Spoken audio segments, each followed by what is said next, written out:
এই গাছটা হচ্ছে সেই 5000 বছরের পুরাতন অবশিষ্ট গাছ। এখানে একটা বড় সড়ো দেখে একটা ওষুধ গাছ ছিল, যাই হোক এর জড়ের জন্য অবস্থা থেকে এখান থেকে তৈরি হয়েছে। গুহা থেকে দেখতে পাচ্ছ একটা 60 ফুটের বড় সড়ো। এটা হচ্ছে ভারতবর্ষের বা পশ্চিমবঙ্গে আপনারা যেটাই বলবেন সব থেকে বড় শ্রী চৈতন্য দেবের স্ট্যাচু। এরকম আরও তথ্য শ্রী চৈতন্য দেবের ব্যাপারে জানার জন্য অবশ্যই ভিডিওটাকে পুরোটা দেখতে হবে। So hello guys, this is Janmajoy blog, welcome to my channel. আজকে আমি আবারও নিয়ে চলেছি তোমাদের জন্য এক নতুন ব্লগ। প্রত্যেকবারের মতো তোমরা তো জানোই যে আমি মায়াপুরের ব্লগ কন্টিনিউসলি আপলোড করে চলেছি, তাই আমার টার্গেট থাকে যে তোমাদের নতুন কিছু দেখানো। এবার এই ভিডিওটা হচ্ছে মায়াপুরের ব্লগের ফাইনাল অ্যান্ড লাস্ট পার্ট। এই ব্লগে আমি তোমাদের দেখাতে চলেছি মায়াপুরের তথা ভারতবর্ষের বা পশ্চিমবঙ্গের, তোমরা যাই বলো, পশ্চিমবঙ্গের সবথেকে বা ভারতবর্ষের সবথেকে বড় স্ট্যাচু 60 ফুটের স্ট্যাচু যেটা শ্রী চৈতন্যদেবের আছে। সেখানে শ্রী চৈতন্যদেবের জন্মস্থান থেকে শুরু করে শ্রী চৈতন্যদেবের বাগান বাড়ি কীভাবে যেতে হয়, কত টাকা ভাড়া লাগে, সব কিছু তোমাদের আমি অল্প অল্প করে তুলে ধরার চেষ্টা করবো আমার এই ভিডিওর মাধ্যমে। অন্যান্য ভিডিওর মতো এই ভিডিওটাকে তোমরা অনেক পরিমাণে লাইক, কমেন্ট, শেয়ার, সাবস্ক্রাইব করবে। আরও কোনো কোশ্চিন থাকে ভিডিওর ব্যাপারে বা কোনো কিছুর ব্যাপারে, তাহলে অবশ্যই আমার কমেন্টসে কমেন্ট করবে। আর তোমাদের যদি আরও আমার সঙ্গে পার্সোনালভাবে কানেক্ট করার ইচ্ছা হয়, তাহলে আমার ডিসক্রিপশানে লিঙ্ক দেওয়া থাকবে, সেখানে তোমরা গিয়ে ফলো করে ডিএম করতে পারো, মেসেজ করতে পারো। প্রত্যেকের মেসেজের আর কমেন্টসে রিপ্লাই করবো আমি। আর তোমরা যদি মায়াপুরের 1st, 2nd, 3rd, 4th পর্যন্ত ভিডিও দেখতে চাও আরও, ভিডিওগুলো ডিসক্রিপশনে লিঙ্ক দেওয়া থাকবে, তোমরা অবশ্যই সেইগুলো লিঙ্ক দিয়ে ভিডিওগুলোকে অবশ্যই চেক আউট করবে। তোমাদের যদি সাজেশন দেওয়ার ইচ্ছা থাকে বা কোনো রকম তোমাদের মনে হয় যে এই ভিডিওটা দিলে হয়তো খুব ভালো হয়, তাহলে তোমাদের অবশ্যই সাজেশন করে আমাকে কমেন্টস করে বলতে পারো বা মেসেজ করে বলতে পারো। আমি অবশ্যই সেই ভিডিওগুলোকে নিয়ে আসার চেষ্টা করব। তাহলে আর বেশি দেরি না করে আমাদের মায়াপুরের ব্লগকে স্টার্ট করা যাক শ্রী চৈতন্যদেবের।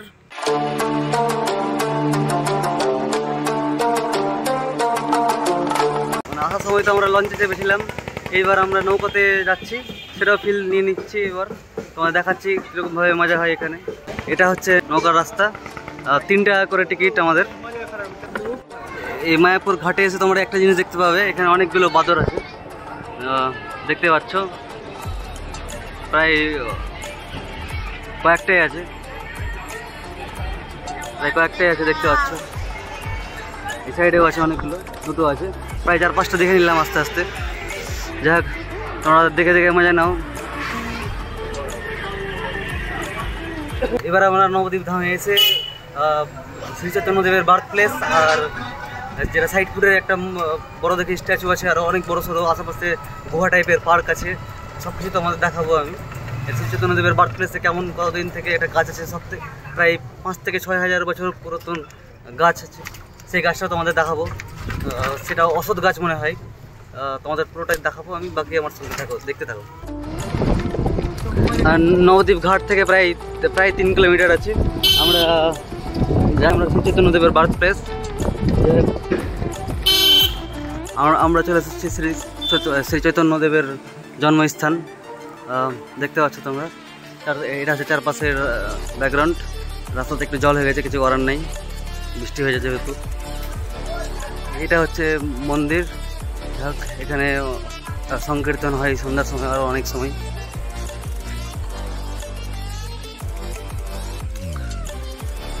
এটাকে প্রিয়াকুঞ্জ বলছে। এটাই হচ্ছে প্রায় 4 থেকে 5,000 বছর আগের অসৎ গাছ। এখানে একটা আরও একটা বড় সড়ো গাছ ছিল। এটা গাছটা সচী মাতা হচ্ছে শ্রী চৈতন্যদেবের মা। এটা শ্রী চৈতন্যদেবের মায়ের মানে এখানে বাসস্থান বলা যাবে, আর শ্রী চৈতন্যদেবের জন্মস্থানও বলা যাবে এটাকে। এখানেই একটা বড় সড়ো অসৎ গাছের ছিল, এটা যাই হোক ওটা মারা যাওয়ার পরে এখান থেকে কুড়ি বেরিয়ে এই গাছটা তৈরি হয়ে যায়। এখানে তোমরা চাইলে তোমরা অনেক রকম তোমার কিছু বেঁধে ইচ্ছা পূরণ করা টাইপের কিছু রুলস আছে এখানে, যাই হোক ঠিক আমার জানা নেই। এটা হচ্ছে আশেপাশের পরিবেশ। এখানে একটা সূর্যদেবের রথ টাইপের বানানো আছে, খুব সুন্দর প্লেস, দেখতে পাচ্ছ। এক ঝলকে আমি দেখতে পেয়েছিলাম যে এখানে একটা রথ আছে, তাই দূর থেকে দেখলাম সেটাকে, খুবই ভালোই লাগছে দেখতে। মনে হচ্ছে যেন সত্যিকারের সূর্যদেব রথের ওপরে 5টা ঘোড়া নিয়ে বসে আছে, আলাদা একটা ভাইব দিচ্ছে। খুব সুন্দর একটা কালারিং করা আছে, আর আশেপাশের পরিবেশগুলোও খুব সুন্দর দেখতে পাচ্ছ। গেটগুলো খুব সুন্দর। আর এখানে হচ্ছে অনেকগুলো থাকার ব্যবস্থা আছে, চাইলে তোমরা এখানে বাসস্থান থাকতে পারো। যারা এখানে কন্টিনিউয়াসলি ডেলি রাধাকৃষ্ণ নাম জপ করতে থাকে বা কীর্তন করে, তাদের জন্য হয়তো সেই ব্যবস্থাটা। এই গাছটা হচ্ছে সেই 5000 বছরের পুরাতন অবশিষ্ট গাছ। এখানে একটা বড় সড়ো দেখে একটা অশ্বত্থ গাছ ছিল, যাই হোক এর জরাজীর্ণ অবস্থা থেকে এখান থেকে তৈরি হয়েছে। যাই হোক এখানে শ্রী চৈতন্যদেবের বার্থ প্লেসে অনেকগুলো লঙ্গর দেখতে পাবে তোমরা। যাই হোক এখানে কয়েকটাই আছে, যেখানে একটা তার মাকে খাওয়াচ্ছে, মানে বাচ্চাকে খাওয়াচ্ছে, কোলে একটা বাচ্চাও আছে। যাই হোক তোমরা দেখে অনেক মজা নিতে পারো, বা যারা দেখোনি তারা দেখতে পারো। যাই হোক এখানে দুটো আছে নিয়েছি। আমরা চলে এসেছি এখানে 60 ফুটের একটা শ্রী চৈতন্যদেবের স্ট্যাচু আছে। এটা হচ্ছে তার আশেপাশের প্লেস। 60 ফুটের একটা আছে, স্ট্যাচু আছে, তোমাদের দেখাচ্ছি আমি। এবার আমরা ভেতরে ঢুকছি, তাহলে তোমরা এখানে প্রসাদ নিতে পারো।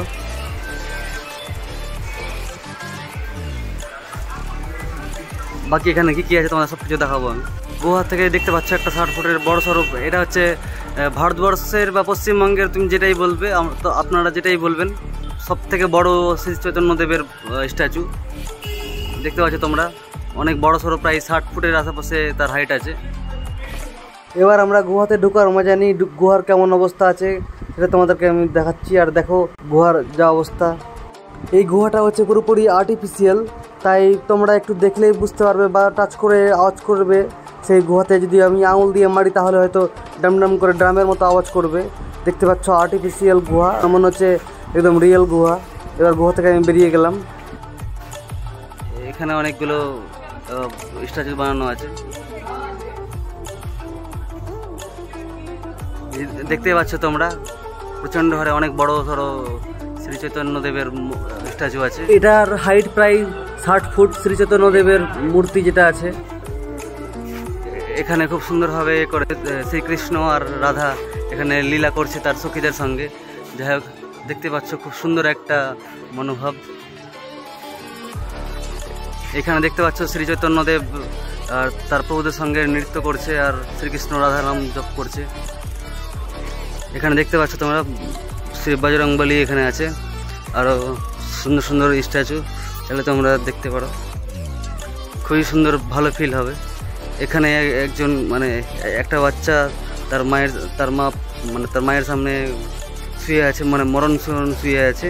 এখানে শ্রী চৈতন্যদেব তাকে বাঁচানোর বা কিছু চেষ্টা করছে, এরকম কিছু একটা হচ্ছে। এখানে তোমরা দেখতে পাচ্ছ শ্রী চৈতন্যদেবের মানে যা আকর্ষণে এখানে বাঘ, সিংহ, আরও অনেক রকম পশু পাখি আকর্ষণিত হয়েছে। এতটাই মানে শান্তি প্রকৃতির বা ভালোবাসার পূর্ণ মানুষ ছিলেন, মানে ভগবান ছিলেন ইনি। খুব সুন্দর দেখে পার্কটা, চাইলে তোমরা দেখতে পারো। বসে এখানে আড্ডা, মানে আশেপাশে বসে তোমরা বসতেও পারো।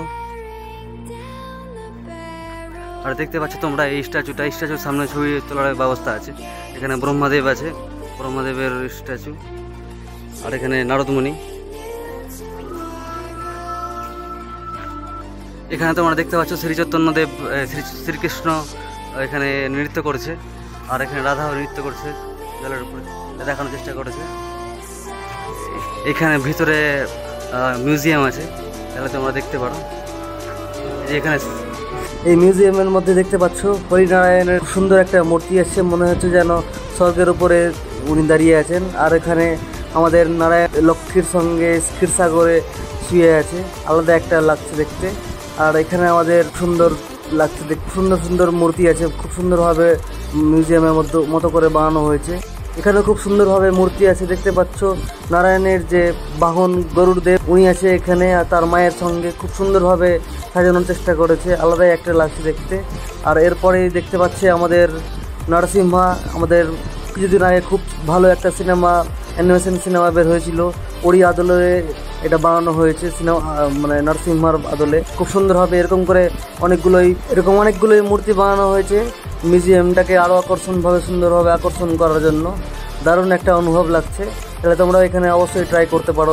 আর এখানে দেখতে পাচ্ছ আমাদের মাতা রাম, লক্ষ্মণ, সীতার সঙ্গে আরও কৃষ্ণ, খুব অনেকগুলো রুক্মিণী থেকে শুরু করে আরও যারা সখীগুলো আছে সবার সঙ্গে একটা নৃত্য দেখানোর চেষ্টা করেছে এখানে। খুব সুন্দর একটা লাগছে দেখতে, তাই তোমরা বলো অবশ্যই আসো এখানে। আর দেখতে পাচ্ছ খুব সুন্দরভাবে শ্রীকৃষ্ণর মূর্তি যেটা আছে বাল্যকালে, সিংহাসনটা দেখে মনে হচ্ছে যেন পুরোটাই সোনার। আর তার পাশে আছে খুব সুন্দর নরসিংহার মূর্তি, দারুণ একটা অনুভব হচ্ছে। তাই তোমরা অবশ্যই এই জায়গাটাতে আসার চেষ্টা করো, তাহলে হয়তো তোমাদের ভালো লাগবে। আমারও খুব ভালো লেগেছে। আর এখানে দেখতে পাচ্ছ মাতা যশোদার সঙ্গে শ্রীকৃষ্ণ খেলা করছে। এরকম অনেকগুলো প্রতিমা তোমরা পেয়ে যাবে এই মিউজিয়ামের মাধ্যমে। খুব বড় সড়ো একটা হল রুম আছে, আলাদা একটা ভাইবস লাগছে দেখতে। তাই এখানে অবশ্যই আসার চেষ্টা করো। কৃষ্ণ এখানে দেখতে পাচ্ছ, কৃষ্ণ এখানে বসে আছে।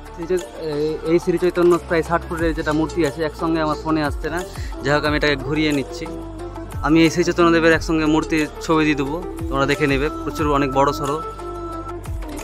এটাই বেরোনোর দিকে শ্রী চৈতন্যদেবের স্ট্যাচুর বেরোনোর দিকে শ্রী রাধার শ্রী কৃষ্ণ এখানে দোলনাতে ঝুলছে। যাই হোক খুব সুন্দর একটা মানে পরিবেশ দেখতে পাচ্ছ, মন শান্তি হয়ে যাবে দেখে তোমাদের। দোলনাতে ঝুলছে আর আশেপাশের পরিবেশটা খুব সুন্দর আছে। অন্যান্য সময় বসন্তকালে আসলে হয়তো এখানে অনেকগুলো ফুল দেখতে পাবে।